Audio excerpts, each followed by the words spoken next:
రండి రండి సార్, వచ్చేసారు. ముందు ఆ రిజిస్టర్ బుక్ లో సంతకం చేయండి. సార్, ఈ పెళ్లి మీ పోలీస్ స్టేషన్ లో జరగడం వల్ల చట్ట ప్రకారం మీకు ఏ ప్రాబ్లం రాదు. నో అబ్జెక్షన్ అటాలు. వీళ్ళిద్దరూ మేజర్లు, పైగా సాక్షి సంతకం పెడుతున్నది ప్రముఖ సంఘ సేవకురాలైన మీరు. మిస్ మాల్తి, ఈ పూలదండలు మార్చుకుని మిస్సెస్ మాల్తి బాబు.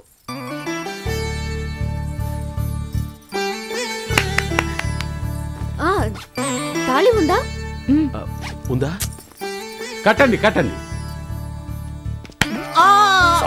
నా చెల్లి ఆగరా. ఒరే పాపిస్తాడా, నువ్వు ఓ ఫ్రెండ్వా? ఇక్కడ అలా ఉమ్మేయకూడదు. సారీ సార్, ఏం ఇక్కడే మీ మీద పడింది. Sorry sir. ఎరరే, నా లక్ష్యం నీకు తెలుసు కూడా.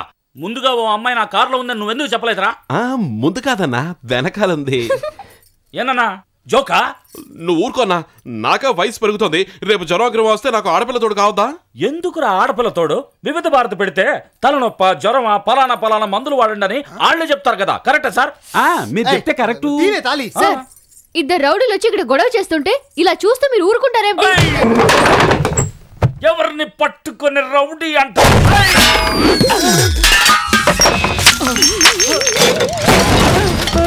కానిస్టేబుల్ సార్, సాయంకాలం దాకా ఉంచి నన్ను వదిలేయండి సార్. అయ్యా సార్ టేబుల్ ని గుద్దినందుకు 302 మరీ ఎక్కువ సార్.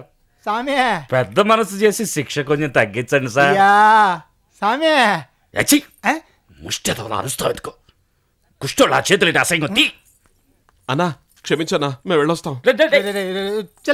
Thank you inspector. అంత ఈవిడ వల్లే ఏదో రోజు నీకు పెళ్లి కాకపోదు పాటరాని పాటలు పాడతావు.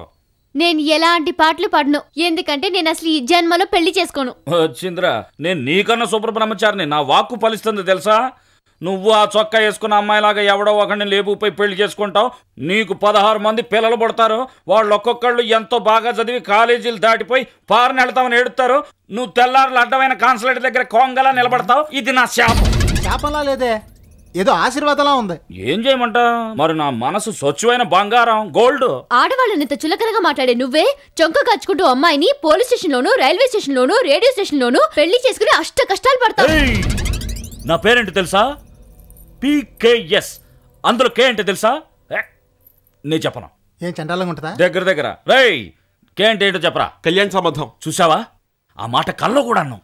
ఎవరైనా నీ పేరేంటని అడిగితే పెంటపాడు సంబంధం అనే చెప్తాను. అటువంటి నా శాపం ఫలిస్తుందో నీ శాపం ఫలిస్తుందో చూసుకుందాం.